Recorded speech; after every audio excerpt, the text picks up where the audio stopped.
Yeah! అన్ని షడ్‌రుచుల్లాగే మన జీవితంలో గూడా అన్నీ ఉండాలి. బాగుంది. సో మీరిద్దరూ కలిసి ప్రయాణం చేయక మునుపు అంటే మీరు మీ లైఫ్‌లోకి రాకముందు విడివిడిగా మీకు గుర్తుండిపోయిన ఉగాది ఏది అంటే ఏం చెప్తారు? యాక్చువల్‌గా నేను ఆయన చాలా కాలానికి ఎదురెళ్ళి ఆలోచిస్తున్నారు. అదే ఇప్పుడు ఎప్పుడో అక్కడ నుంచి నా డైరీ తీయాలి. మీరు సమాధానం మొదలు పెట్టాక నా ఉగాదులు ఎక్కడ జరిగాయి ఏ ఊర్లో ఆవిడ చెప్తూ ఉంటారు మీరు వెళ్ళండి కాలానికి ఎదురెళ్ళి ఆలోచించండి. నాకైతే నేను యాక్చువల్గా చాలా చిన్నప్పుడే ఈ మెమరీస్ అండి. 6th క్లాస్ నుంచి హాస్టల్లో, 11th నుంచి అవే ఫ్రమ్ హోమ్. ఓయ్ సో ఆల్మోస్ట్ ఇంక మళ్ళీ 11th అయిపోయి నేను ఇండస్ట్రీకి వచ్చినప్పుడు ఐ వాజ్ అగైన్ లైక్ ఆ ఫ్యామిలీలో మళ్ళీ ఉండడం అవన్నీ అనమాట. సో నాకు ఉగాది అంటే మంచిగా కొత్త బట్టలు వేసుకోవడం, ఉగాది పచ్చడి తినడం, అందరం ఫ్యామిలీ ఆ రోజు హాలిడే ఉంటుంది కాబట్టి షాపింగ్కి వెళ్ళడమో లేకపోతే బంధువుల ఇంటికి వెళ్ళడమో, ఇంట్లో పూజలు చేసుకోవడం, అన్నీ వండి తినడం, ఇదే గుర్తుంది.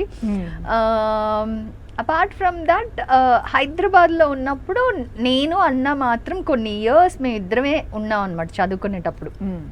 సో అప్పుడు నేను పెద్దగా ఏం చేసేదాన్ని కాదు.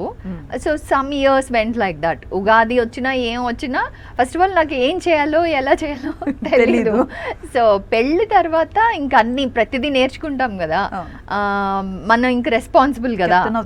అవును, అండ్ మన ఇంట్లో అందరికి మనం నేర్పించాలి. సో అందుకని మనం నేర్చుకోవాలి కాబట్టి ఇంకా ఫస్ట్లో అమ్మకి ఫోన్ చేసి మా ఏం చేయాలని అడుగుతుండేదాన్ని. ఇప్పుడు నేర్చేసుకుని మొత్తం కొట్టిన పిండి అయిపోయింది.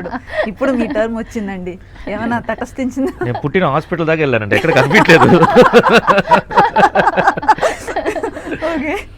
బేసిక్ ఏంటంటే పుట్టి పెరిగింది చెన్నై. ఇది చెన్నైలో తమిళ్ న్యూ ఇయర్స్కే ఇంపార్టెన్స్ ఉంటుంది. ఉగాది అనేది మా ఇంట్లోనే చేసుకునేవాళ్ళం.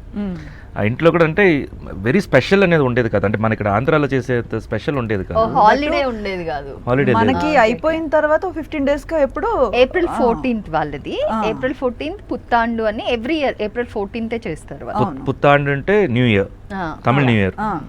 సో దానికి లీవ్ ఉండేది కానీ తెలుగుకి అంత ప్రిఫరెన్స్ ఉండేది కాదు. సో ఉగాది పచ్చడి మాత్రం ఉండేది కానీ బట్ మిగతా యాక్టివిటీస్ ఒక సెలబ్రేషన్ లాగా అయితే లేదు.